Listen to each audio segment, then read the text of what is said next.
ومن أحسن دينا ممن أسلم وجهه لله وهو محسن واتبع ملة إبراهيم Bismillah wassalatu حنيفا. wassalamu ala rasulihil amin. Amma ba'du. Una sa lahat ay idalangin po natin sa Panginoon.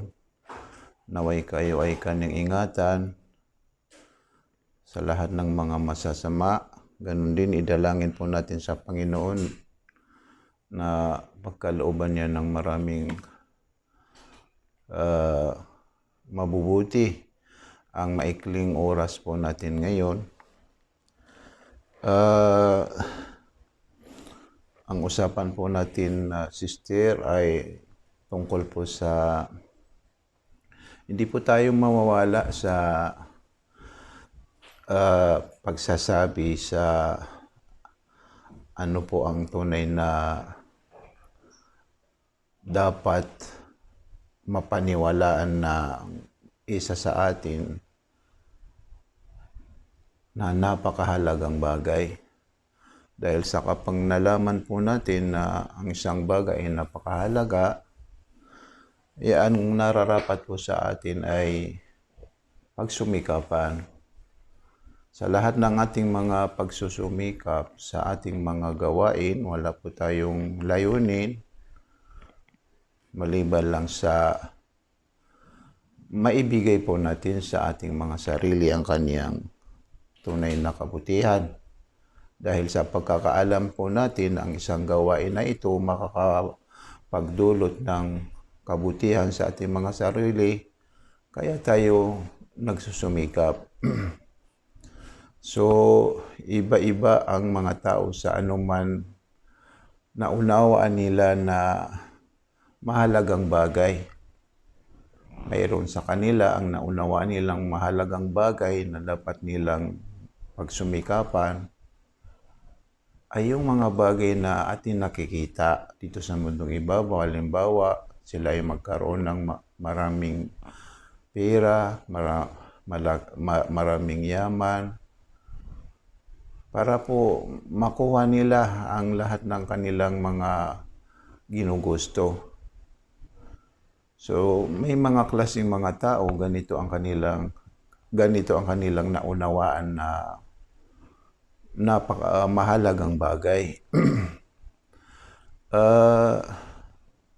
Tungkol naman sa Islam, kung ano po ang kanyang naipaliwanag na mahalagang bagay, alam po natin na ang Islam, ito po ang relihiyon ng Panginoon, na ang pumili sa relihiyon na ito ay mismo ang Panginoon.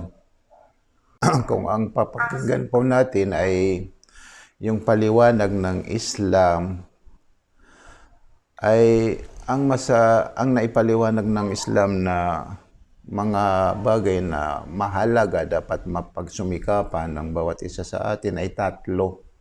Hindi mawawala sa tatlo. So yung tatlong bagay, ito po ang dapat paniwalaan ng bawat isa sa atin at pagsumikapan ng bawat isa sa atin. Dahil sa mismo ang nagpaliwanag, nagsabi sa mga bagay na ito ay ang Islam. So ano po ang unang bagay? Ang unang bagay ay ang mga gawain sa relihiyon ng Islam. Ang mga gawain sa relihiyon ng Islam. Dapat po natin paniwalaan na lahat ng mga gawain sa relihiyon ng Islam, ito pong lahat ay sobrang napakahalaga. Bakit po natin nasabi na sobrang napakahalaga? Dahil sa lahat ng nilalaman ng Islam, mga gawain, mga pananalita, mga pag-uugali, lahat po ito ay kinalulugdan ng Panginoon. Lahat ng mga nilalaman ng Islam ay lahat po ito kinalulugdan ng Panginoon Allah. So ang ibig po sabihin, dahil sa ang nalugod sa mga gawain na ito o mga salita na ito o mga pag-uugali na ito ay ang Panginoon, masasabi po natin na napakahalaga ang mga gawain sa relihiyon ng Islam. Dahil sa mismo ang nalugod sa mga gawain na ito ay ang Panginoon. Magkaiba ang halimbawa, ang isang gawain na ang nalugod sa atin sa isang gawain na ating ginawa ay katulad natin na isang tao, at saka yung gawain na ang nalugod mismo sa atin ay yung Panginoon. Saan po ang pipiliin po natin sa dalawang klaseng gawain na ito? Halimbawa, ang gawain na ang malulugod sa atin ay katulad natin tao, at yung isang gawain na ang malulugod po sa atin ay ang Panginoon. Siyempre, ang pipiliin po natin na ay yung gawain na ang malulugod po sa atin ang Panginoon dahil sa magkaiba yung tinatawag na Panginoon at saka yung isang linikha. So, kapag ang tumanggap sa ating gawain ay ang Panginoon, ay kahit sabihin po natin na simpleng gawain na ito, pero masasabi po natin na napakahalagang gawain. Bakit po natin nasabi na napakahalagang gawain? Dahil sa mapapakinabangan po natin ito. Mapapakinabangan po natin ito, hindi lang sa mundong ibabaw, kundi pati sa kabilang buhay ating mapapakinabangan. Hindi katulad ng isang gawain na ang tumanggap sa gawain na ito ay katulad ng isang tao. Halimbawa, yung mga hindi mga Muslim, sila po ay nakakagawa ng mga gawain mabubuti. Pero dahil sa hindi nila ginawa ang intensyon nila sa isang gawain na ito ay para sa Panginoon, ay ang nakatumanggap sa gawain na ito ay katulad nilang isang tao. So, dahil sa ang tumanggap sa gawain na kanilang nagawa ay katulad nilang isang tao, ay dito lang nila mapapakinabangan sa mundong ibabaw. Kung mayroon naman maidudulot na kabutihan ng ginawa nilang mabuting gawain, ay hanggang dito lang sa mundong ibabaw nila mapapakinabangan. Ibig sabihin, kapag sila ay mabawian ng buhay, mapuputol ang pakikinabang nila sa isang mabuting gawain na ito. Hindi katulad ng isang mabuting gawain na ang tumanggap mismo sa gawain na ito ay ang Panginoon. Ang Panginoon ay hindi lang sa mundong ibabaw na ito natin mapapakinabangan, kundi pati sa kabilang buhay. Sa ating mga libingan, mapapakinabangan po natin doon. Sa mga lugar na atin madadaanan doon sa kabilang buhay, mapapakinabangan natin doon. So, hindi lang ang pagsusumikapan po natin, sister, ay yung mga mabubuting mapapakinabangan po natin dito sa mundong ibabaw, kundi pati yung mga mabubuting gawain na mapapakinabangan po natin doon sa kabilang buhay. Higit pa sa napapakinabangan po natin dito sa mundong ibabaw ay mapapakinabangan po natin ito sa kabilang buhay. So paano po natin magawa yung isang gawain na ito po ay mapapakinabangan po natin dito sa mundong ibabaw hanggang sa kabilang buhay. Dahil sa hindi lang ang pagsusumikapan po natin yung mga gawain na ating mapapakinabangan dito sa mundong ibabaw, kundi ang isa sa napaka-importante ay yung mga gawain na patuloy na ating mapapakinabangan doon sa kabilang buhay. Halimbawa sa loob ng ating mga libingan. Hindi ba natin kailangan yung mga mabubuting mapapakinabangan po natin sa loob ng ating mga libingan? Lalo na natin kailangan dahil sa alam po natin, sorry po, Alam po natin na kapag tayo ay nailibing sa ating mga libingan, tayo ay nag-iisa, wala po tayong kasama sa isa sa ating mga kamag-anak. So, kailangan po natin yung mga mabubuting mapapakinabangan po natin doon sa loob ng ating mga libingan. So, ang mga gawain na patuloy natin mapapakinabangan doon sa kabilang buhay ay yung mga gawain na katanggap-tanggap sa Panginoon. So nasabi po natin na lahat ng mga nilalaman ng relihiyon ng Islam, ito pong lahat ay katanggap-tanggap sa Panginoon. Mismo ang Panginoon siya ang nagsabi, "Waraditu lakumul Islam madina." Sa daling kahulugan, aking kinalugdan para sa inyo na pamamaraan dito sa mundong ibabaw ay ang pamamaraan sa relihiyon ng Islam. So ang ibig po sabihin, lahat ng nilalaman ng relihiyon ng Islam, lahat po ito kinalulugdan ng Panginoon. Dahil sa lahat ito ay kinalulugdan ng Panginoon, masasabi po natin na mga gawain kapaki-pakinabang. So isa yun. Ibig sabihin, isa yun sa tatlo na dapat po natin paniwalaan na mahalagang bagay. Ano po yun? Yung mga gawain sa relihiyon ng Islam. Dahil sa ang mga gawain sa relihiyon ng Islam, lahat po ito kinalulugdan ng Panginoon. Ang tatanggap sa mga gawain natin sa relihiyon ng Islam ay ang Panginoon. Kahit yung napakasimpleng gawain sa relihiyon ng Islam, kapag ito ay tinanggap ng Panginoon, masasabi po natin na sobrang napakahalaga. Ngitian mo lang ang kapatid mong Muslim ng intensyon mo ay para sa Panginoon. Ang layunin mo ay gagawin mong bilang pagsamba para sa Panginoon. Napakahalagang gawain na ito. Yung mga simpleng gawain na ang intention po natin ay bilang pagsamba sa Panginoon, kahit simpleng gawain, pero masasabi po natin na kapaki-pakinabang, napakahalagang gawain. Kung ang isang lalaki nabanggit sa isang hadis, na ang dahilan kaya siya makakapasok sa paraiso dahil sa yung isang aso na pinainom niya. Na ang isang aso na ito ay nasa matinding pagkauhaw. At pinainom ng isang lalaki na ito at ang intention niya ay bilang pagsamba sa Allah, bilang pagsamba sa Panginoon. At ito ay tinanggap ng Panginoon sa kanya. At yun din ang dahilan kaya siya makakapasok sa paraiso. So, naintindihan po natin yung unang bagay.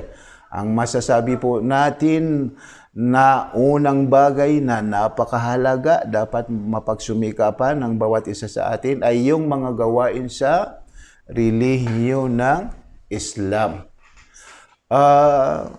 Dahil sa ang relihiyon ng Islam, itong lahat ay kinalulugdan ng Panginoon. Pangalawang bagay ay ang paniniwala. O pagsunod sa pamamaraan ni Propeta Muhammad. Dahil sa lahat ng nabanggit na mga gawain sa relihiyon ng Islam, ito ay hindi magiging katanggap-tanggap hanggat hindi natin maisang-ayon sa pamamaraan ni Propeta Muhammad. Hanggat hindi natin maisang-ayon sa pamamaraan ni Propeta Muhammad. Halimbawa, ang isang pagsamba sa Panginoon, ang pagdarasal sa 5 beses sa isang araw, ito po ay hindi matatawag na katanggap-tanggap sa Panginoon hanggat hindi natin maisang-ayon sa katulad ng pagdarasal ni Propeta Muhammad. So, ganun din lahat ng mga uring pagsamba ay nararapat po sa atin isang-ayon sa pamamaraan ni Propeta Muhammad dahil sa lahat ng mga uring pagsamba sa Panginoon na hindi na isang-ayon sa pamamaraan ni Propeta Muhammad, ito po ay hindi matatawag na katanggap-tanggap sa Panginoon. Ibig sabihin, hindi tatanggapin ng Panginoon. Kaya masasabi po natin ang pangalawang mahalagang bagay ay yung mga gawain sa relihiyon ng Islam na ito po ay naiayon po natin sa pamamaraan ni Propeta Muhammad. Halimbawa, yung pagdarasal, nararapat po sa atin, isang ayon sa pamamaraan ni Propeta Muhammad. Ang pag-ayuno sa buwan na Ramadan, nararapat po sa atin, isang ayon sa pamamaraan ni Propeta Muhammad. Ang paghahajj, nararapat po sa atin, isang ayon sa pamamaraan ni Propeta Muhammad. Ang mga kaugalian, mga magagandang pag-ugali, nararapat po sa atin, isang ayon sa pamamaraan ni Propeta Muhammad. So dapat po natin mapaniwalaan na ang pamamaraan ni Propeta Muhammad ay napakahalaga. Napakahalaga. Bakit? Dahil po sa kanya nakadepende kung paano tatanggapin sa atin ng Panginoon ang mga gawain pagsamba sa Kanya. Dahil sa ang isang pagsamba sa Panginoon, ito po ay hindi magiging katanggap-tanggap sa Panginoon hanggat hindi natin maisang-ayon sa pamamaraan ni Propeta Muhammad. Kaya pinag-utos sa atin na sundin o kunin na napakagandang modelo si Propeta Muhammad. Sa kanya, sa sinabi ng Panginoon, laqad kana lakum fi rasulillahi uswatun hasana. Sa madaling kahulugan, katiyakan, nasa inyo, para sa inyo, ang magandang modelo, pagiging magandang modelo kay Propeta Muhammad. So, ibig po sabihin ay pagsumikapan po natin lahat ng mga gagawin po nating mga uring pagsamba sa Panginoon ay isa ang ayon po natin ito sa pamamaraan ni Propeta Muhammad. So, yun ang pangalawang bagay. Pangatlong bagay na masasabi po natin o naipaliwanag na sabi sa atin ng relihiyon ng Islam na napakahalagang bagay ay yung pag-iwas sa mga pagsunod sa ninanais ng katulad nating mga tao. Dahil na ito po ay hindi sumasang-ayon sa kagustuhan ng Panginoon. Ito po ay hindi sumasang-ayon, naaayon sa pamamaraan ni Propeta Muhammad. Ang ibig po sabihin, pangatlong bagay na napakahalaga ay yung pag-iwas sa pagsunod sa mga salita o paliwanag ng mga tao, katulad natin mga tao na ang kanilang naipapaliwanag na kaalaman, ang kanilang naibabahagi ng kaalaman ay salungat sa kagustuhan ng Panginoon at salungat sa pamamaraan ni Propeta Muhammad. So ito po ang pangatlo. Nararapat po sa atin sa tiyakin sa lahat ng nagpapaliwanag o nagbabahagi ng kaalaman, ang kanilang ibinabahagi ng kaalaman ay titingnan po natin kung ito ba ay naaayon sa kagustuhan ng Panginoon. At pangalawa, ito ba ay naaayon sa pamamaraan ni Propeta Muhammad? Dahil kung ang nakita po natin sa kanyang naipapaliwanag, na ibabahagi ng kaalaman, ay hindi naaayon sa kagustuhan ng Panginoon, hindi naaayon sa pamamaraan ni Propeta Muhammad, ay ang nararapat po sa atin ay huwag natin paniwalaan. Iwasan po natin ang mga ganitong pagpapaliwanag, pagbabahagi ng kaalaman. Dahil po mawawala po tayo sa pagsunod sa kagustuhan ng Panginoon at mawawala po tayo sa pagsunod sa pamamaraan ni Propeta Muhammad. So ito po ang tatlong bagay na naipaliwanag ng Islam sa atin na napakahalagang bagay, napakahalagang gawain. Ano po yun? Yung mga gawain sa reliyon ng Islam. Pangalawa, yung mga gawain sa reliyon ng Islam na ito po ay naiayon sa pamamaraan ni Propeta Muhammad. Ang pangatlo ay ang pag-iwas sa mga paliwanag na sumasalungat sa kagustuhan ng Panginoon at sumasalungat sa pamamaraan ni Propeta Muhammad. Ngayon nalaman po natin napakahalaga ang mga gawain sa relihiyon ng Islam. Napakahalaga ang mga gawain sa relihiyon ng Islam dahil ang dahilan kung bakit siya matatawag na napakahalaga dahil sa ang mga gawain sa relihiyon ng Islam ang mismo tatanggap sa kanya ay ang Panginoon. So naipaliwanag po natin paano po siya matatawag na napakahalaga dahil sa hindi lang sa mundong ibabaw natin mapapakinabangan, kundi patuloy pa rin natin ito mapapakinabangan sa kabilang buhay. So napakalaki ang pinagkaibahan ng dalawang gawain na ang isang gawain ay dito lang natin mapapakinabangan sa kabilang dito lang natin mapapakinabangan dito sa mundong ibabaw. At saka yung gawain na higit pa sa mapapakinabangan natin ito sa mundong ibabaw ay mapapakinabangan natin doon sa kabilang buhay. So, siyempre ang pipiliin po natin sa dalawang gawain na ito ay yung gawain na hindi lang sa mundong ibabaw natin mapapakinabangan, kundi hanggang sa kabilang buhay ay mapapakinabangan po natin ito. So kapag ang isang tao ay siya po ay naisuko niya ang kaniyang sarili sa relihiyon ng Islam, siya po ay makakasigurado na lahat ng kaniyang mga gawain, ito pong lahat ay mapapakinabangan niya dito sa mundo ibabaw hanggang sa kabilang buhay. Dahil sa lahat ng kaniyang mga gawain, ay ito pong lahat ay kinalulugdan ng Panginoon.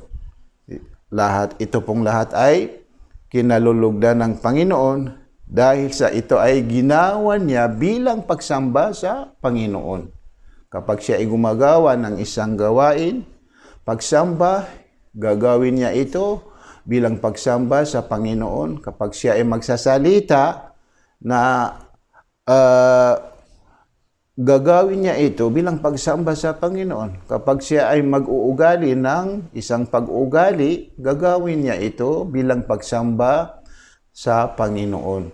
Kaya ipinag-utos sa atin ng Panginoon na tayo po ay umakap sa relihiyon ng Islam. Tayo po ay pumasok sa relihiyon ng Islam. Dahil sa ang taong hindi yayakap, hindi papasok sa relihiyon ng Islam, katiyakan, katotohanan, siya po ay nasa pagkakalugi.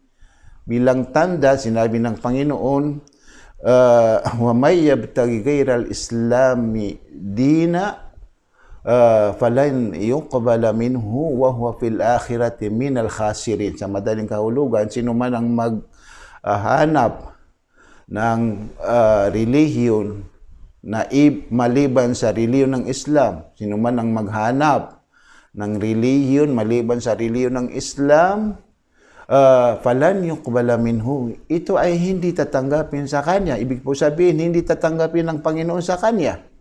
Dahil sa ito ay hindi tatanggapin ng Panginoon sa kanya, wa huwa fil akhirati minal khasirin, at siya ay pagdating niya sa kabilang buhay, siya ay mapabilang sa mga taong talunan o nalulugi ng tunay na pagkakalugi. Dahil sa kahit sila ay nakagawa ng mga mabubuting gawain, dito lang nila mapapakinabangan sa mundong ibabaw. hindi nila mapapakinabangan sa kabilang buhay. Ito po yung taong hindi naniwala sa nag-isang Panginoon. Ito po yung tao na gumagawa ng mga mabubuting gawain na hindi niya ginawa ito bilang pagsamba sa Panginoon, kundi bilang pagsamba o di kaya bilang pagsunod sa katulad niyang isang tao. So napakahalaga po, masasabi po natin na napakahalaga ang relihiyon ng Islam.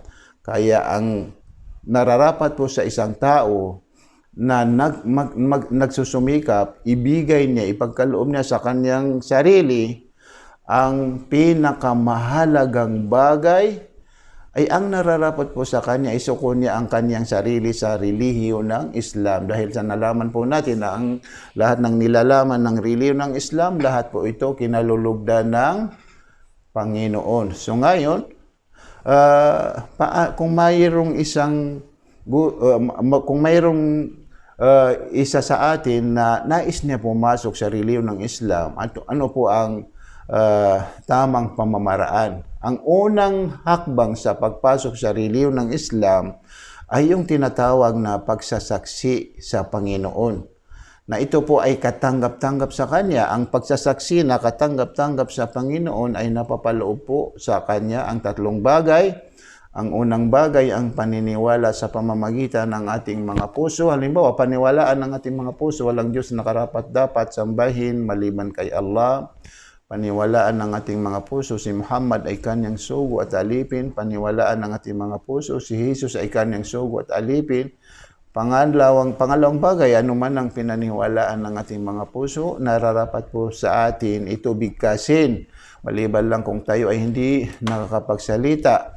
Pangatlong bagay, anuman ang pinaniwalaan ng ating mga puso at binikas ng ating mga bibig, ay dapat po natin isabuhay sa pamamagitan ng bawat bahagi ng ating katawan. Kaya tiyakin po natin bawat parte ng ating katawan, wala silang naikikilos na mga gawain maliban lang sa mga gawain na naaayon sa pinaniwalaan ng ating mga puso at binikas ng ating mga bibig. Kapag nabuo po natin ang tatlong bagay na ito, tayo po ay matatawag na Muslim dahil sa tayo ay nakapasok sa relihiyon ng Islam. Tayo din ang matatawag na naisuko po natin ang ating mga sarili sa layunin ng Panginoon sa kanyang paglikas sa atin.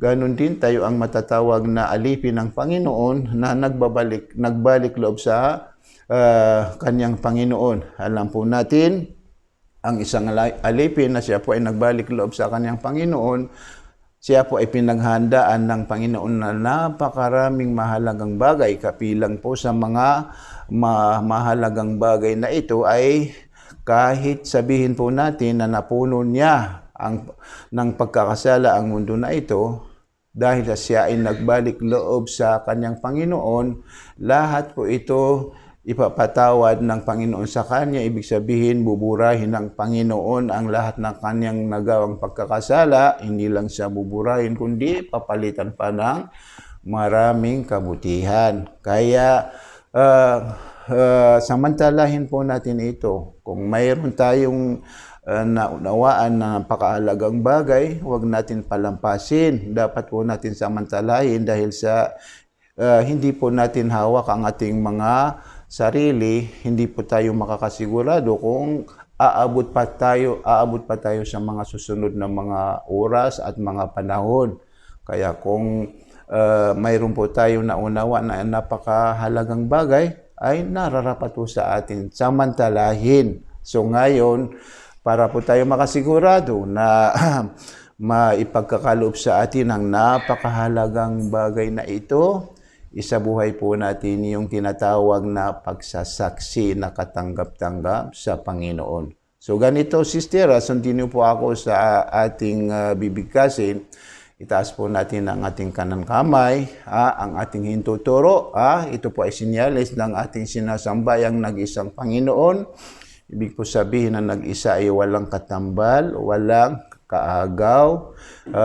Ibig po sabihin na walang kaagaw, hindi po tayo pwede magkaroon ng dalawang Panginoon o di kaya tatlo, dahil sa magugulo po tayo kung dalawa ang Panginoon natin o di kaya tatlo ang Panginoon natin. Ito po ang kahulugan. Pag nakikita natin ito ay nangangahulugan na ang ating sinasamba ay nag-iisang Panginoon. Sundin niyo po ako, sister. Asyhadu alla ilaha illallah wa asyhadu anna Muhammadan abduhu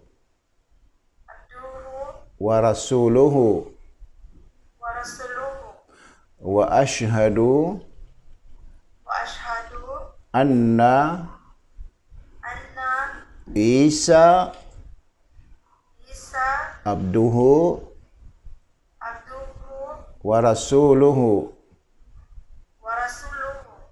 Ako ay sumasaksi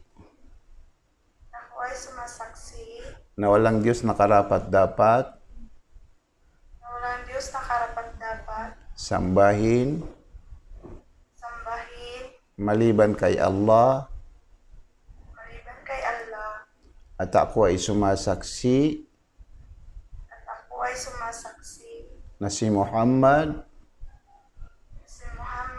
ay kanyang sugo at alipin. At ako ay sumasaksi na si Jesus ay kanyang sugo at alipin. Allahu Akbar. Congrats sa iyo, sister. Ikaw ngayon ay Muslim ka na, matatawag ka na isang Muslim, at lahat ng nagawa mong pagkakasala ay pinatawad sa iyo ng Panginoon. Ito po ay nangangahulugan na ikaw ang pinili ng Panginoon sa dami ng kanyang mga linika na ipagkaloob niya sa iyo ang napakahalagang bagay na ito. Ito po ay walang ibig sabihin kundi dahil sa ikaw ay mahal ng Panginoon. Dahil sa ikaw ay mahal ng Panginoon, na ipagkaloob niya sa iyo ang napakahalagang bagay na ito. Kaya congrats sa iyo, sister. Congrats sa iyo, sister. Okay, ingatan po kayo ng Panginoon.